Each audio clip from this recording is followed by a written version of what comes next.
If you regularly need to move large numbers of people or you've got 3 or more children, then there's no shortage of 7-seater SUVs to choose from. Today we're going to look at one of the more affordable ones, the entry-level Hyundai Santa Fe.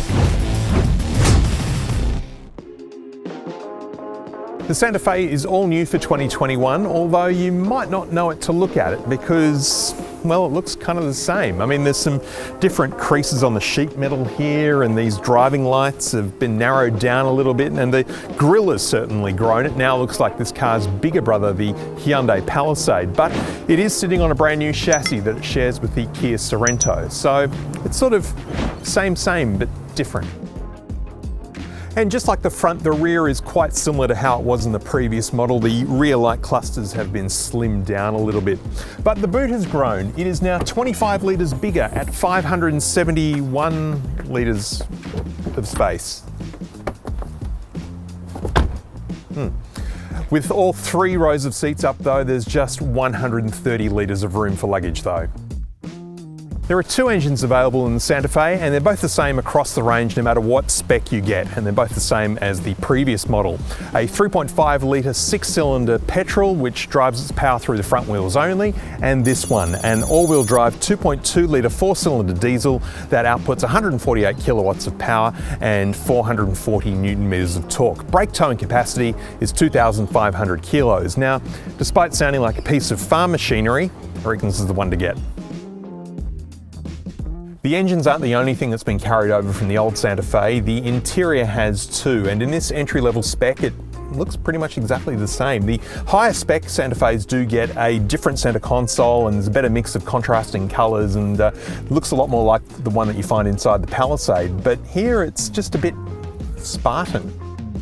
The center console screen has grown a little bit, and they've replaced the physical buttons that were on the side of the screen with some touch-sensitive piano black plastic here, which actually looks much better, I think. But the software on it itself is completely different to anything I've seen in any other Hyundai or Kia product. I mean, the functionality is pretty much the same, but it just looks totally different. Being an entry-level model, of course, there's no digital radio, it's AM and FM only, and there's also no native navigation. But weirdly, there is wireless Apple CarPlay and wireless Android Auto, so you're going to need your phone if you need a map to find your way around town. But it's underneath that where things start to get a little bit skimpy, because these air conditioning controls would have to be the most simple and pared back I've seen in any car in about the last 15 years. It's not climate control, it's air conditioning. So there's no digital readout to tell you what the temperature is that you're setting. Just one dial here for the fan speed and another one to make the air hotter or colder. A few buttons to decide whether or not you want to have the air blasted in your face or at your feet. Recirculated, do you want the rear demister on? Do you need air blasted on the front windshield? And well, frankly, that's about it. Do you need anything more? Might be nice. Underneath that, 2 USBs. We've got cordless charging for your phone, which is actually really good, and then some basic drive mode controls, the electronic park brake and auto hold for the traffic lights. And to remind you that this is a proper SUV with proper off-road aspirations, there is hill descent control. We've got a nice big deep centre bin with a removable tray. The instrument cluster in front of the driver is a hybrid analog digital unit that's completely different to the one in last year's model, which was more like the one on the i30. This one's got 2 big analog dials and a good sized screen in between them. Unfortunately, no navigation directions. The steering wheel is straight out of Hyundai's parts bin. If you've driven an i30, you'd recognise this. It's a very nice steering wheel to use actually, with a nice leather wrap, but unfortunately no paddle shifters behind the wheel. Now cast your mind back about 10 years or so to when car makers first started putting push button starters to replace old-fashioned ignition in cars. They'd often put a blank piece of plastic here on the steering column where the ignition used to be, because they hadn't made a new piece of plastic to make up for the fact that there's no ignition there anymore, and they'd have the starter button over here somewhere else. Well, here in this entry-level Santa Fe, the situation is completely reversed. We've got a blanked out piece of plastic where the starter button would normally be in the Santa Fe, and we've got an old-fashioned key ignition here on the steering column to start the engine. Haven't done that in a while. We've got fabric seats here in the entry-level Santa Fe, which is actually a bit of a novelty to see. I mean, it just seems that everybody is putting either leather or at least fake leather in their cars these days. But these are extremely comfortable. If you had to do a long road trip in these seats, I think you'd be just fine. But of course, the downside is that there's no heating or ventilation for these seats. But the seating position is really good, especially since there's such a large bonnet in front of me. I can see right to the front edges. In fact, there's great visibility in every direction in this car. And there's blind spot monitoring in the rear vision mirrors. Okay, the back seat of the Santa Fe. And look, I mean, the position of the back seat is going to depend on whether or not you've got people sitting in the third row, but because these seats can be moved backwards and forwards. But in their rearmost position, there's actually plenty of room. My knees aren't touching the seat in front of me. I've got a great amount of headroom. Just need to move this headrest up a little bit to stop it from digging into the back of my neck. But this is actually a very comfortable place to be. We've got a couple of air vents for the air conditioning, 2 USBs, very important for the kids back here, and armrest with 2 cup holders. I'm not going to try the third row myself. I might leave that to my son, but he looks pretty happy back there, especially with the fan controls for the air conditioning as well.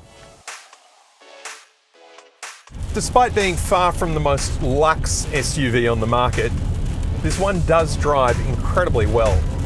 Hyundai tuned their suspension in Australia for Australian conditions, and on our less than perfect roads, the Santa Fe does not get unsettled at all. And on a very wet day like today, with the all-wheel drive system, there is no loss of traction, and I feel very comfortable and very secure because it is really raining quite hard at the moment.